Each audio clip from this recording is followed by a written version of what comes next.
சற்றுமுன் வெளியான தகவல் ரேஷன் அடைத்தலுக்கு முக்கியமான தகவல் வெளியிடுது.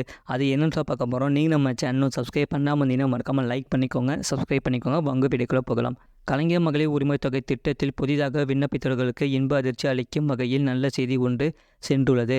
கலைஞர் மகளிர் உரிமை தொகை திட்டம் 2 முக்கிய நோக்கங்களை கொண்டது. குடும்பத்திற்காக வாழ்நாள் எல்லாம் ஓயாமல் உழைத்து கொண்டிருக்கும் பெண்களின் உழைப்பிற்கு கொடுக்கும் அங்கீகாரம் முதன்மையானது. அடுத்த ஆண்டுக்கு 12,000 ரூபாய் உரிமைத்தொகை என்பது பெண்களின் வாழ்வாதாரத்தை மேம்படுத்தி வாழ்க்கை தரத்தை உயர்த்தி சமூகத்தில் சுயமரியாதையோடு வாழ்வதற்கு வழிவகுக்க வேண்டும் என்பதாகும். சமூகத்தில் வெற்றி பெறக்கூடிய ஒவ்வொரு ஆணுக்கு பின்னாலும் ஒரு பெண் இருப்பார் என்று கூறுவது உண்டு. உண்மையில் ஒவ்வொரு நாளும் தன் திறனுக்கேற்ப பணிபுரிந்து பொருள் ஈட்டும் ஒவ்வொரு ஆணுக்கு பின்னாலும் அவரது தாய், சகோதரி, மனைவி, மகள் ஆகிய பெண்களின் பல மணி நேர உழைப்பு மறைந்திருக்கிறது என்பதை யாராலும் மறக்க முடியாது. ஒவ்வொரு ஆணின் வெற்றிக்காகவும் அவரவர் குழந்தைகளின் கல்வி, உடல் நலம் காக்கவும் இந்த சமூகத்திற்காகவும் வீட்டிலும் வேலையிலும் ஒரு நாளைக்கு பல மணி நேரம் பெண்கள் உழைத்து கொண்டு இருக்கிறார்கள்.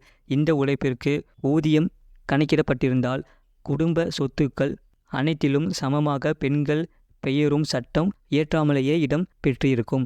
இப்படி கணக்கில் கொள்ளப்படாத பெண்களின் உழைப்பை முறையாக அங்கீகரித்திடவே பெண்களுக்கு சொத்துரிமை வழங்கி கல்வியிலும் வேலைவாய்ப்பிலும் உள்ளாட்சி அமைப்புகளிலும் இட ஒதுக்கீடு அளித்து பெண் உரிமை போற்றிட கலைஞர் அவர்களின் பெயரால் இந்த மகளிர் உரிமை திட்டம் அறிமுகப்படுத்தப்பட்டுள்ளது. எனவேதான் இந்த திட்டத்திற்கு மகளிருக்கான உதவித்தொகை என்று இல்லாமல் மகளிர் உரிமை தொகை என்று கவனத்துடன் பெயரிடப்பட்டிருக்கிறது. தமிழ்நாட்டில் மகளிர் உரிமை தொகை விரிவாக்கம் செய்யப்படுகிறது. அதாவது மேலும் 1.40 லட்சம் பேருக்கு பணம் வழங்கப்பட உள்ளது. இந்த திட்டத்தின்படி தமிழ்நாட்டில் உள்ள பெண்களுக்கு ரூபாய் 1000 ஏற்கனவே வழங்கப்பட்டு வருகிறது. தற்போது கூடுதல் பெண்களுக்கு பணம் வழங்கப்பட உள்ளது. தற்போது புதிதாக விண்ணப்பம் செய்பவர்கள் ஏற்கனவே விண்ணப்பம் செய்து நிராகரிக்கப்பட்டவர்கள் இதில் இணையலாம் என்று அறிவிக்கப்பட்டு உள்ளது. அரசு பணியில் இருந்து ஓய்வு பெற்றவர்களின் மனைவிகள் அனைத்து இதற்கு விண்ணப்பிக்கலாம். முன்பு இவர்கள் விண்ணப்பிக்க முடியாத நிலை இருந்தது. கார்ப்பரேஷன் ஊழியர்களின் மனைவிகள் விண்ணப்பிக்கலாம். வேறு சில காரணங்களுக்காக நிராகரிக்கப்பட்டவர்கள் மீண்டும் விண்ணப்பம் செய்யலாம். அதன்படி மகளிர் உரிமை தொகை விரிவாக்கத்தில் புதிய பயனாளிகளுக்கு விண்ணப்பம் செய்ய இன்னும் 30 நாட்கள் மட்டுமே அவகாசம் உள்ளது.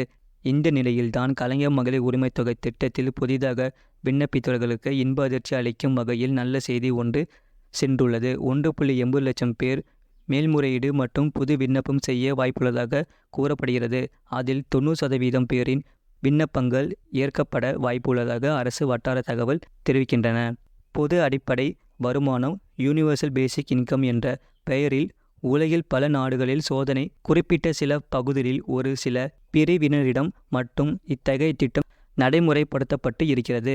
அப்படி பரிசோதனை அடிப்படையில் நிறைவேற்றப்பட்ட திட்டத்தின் மூலமாகவே பல குறிப்பிடத்தக்க மாற்றங்கள் நிகழ்த்திருப்பதாக பொருளாதார ஆய்வாளர்கள் கருத்து தெரிவித்துள்ளனர். இந்த திட்டத்தின் மூலம் வறுமை பாதியாக குறைத்திட வாய்ப்பு உண்டு என்றும் கிடைக்கும் நிதியை பெண்கள் தங்கள் குழந்தைகளின் கல்விக்கும் ஊட்டச்சத்து மற்றும் மருத்துவ செலவு செய்வதற்கும் முன்னுரிமை தருகிறார்கள் எனவும் சிறு சிறு தொழில்களை செய்ய முன் வருகிறார்கள் எனவும் ஆய்வுகள் தெரிவிக்கின்றன. இவை அனைத்திற்கும் மேலாக பெண்கள் தன்னம்பிக்கை பெற்றுள்ளார்கள். பரிசோதனை முயற்சியாக உலகில் சில நாடுகளில் ஆங்காங்கே நடைமுறைப்படுத்திய திட்டத்திற்கே இவ்வளவு பலன்களை கிடைக்கின்றன என்றால் தமிழ்நாட்டில் செயல்படுத்தப்பட்டுள்ள இந்த மகத்தான முயற்சி எதிர்காலத்தில் தமிழ் சமூகத்தில் பெரும் பொருளாதார பலன்களை உருவாக்கும். இது போன்ற செய்திகளை உடனுக்குடன் அறிந்து கொள்ள மறக்காம சேனலை சப்ஸ்கிரைப் செய்யுங்கள். மற்றவர்களுக்கு தெரியப்படுத்த ஷேர் செய்யுங்கள்.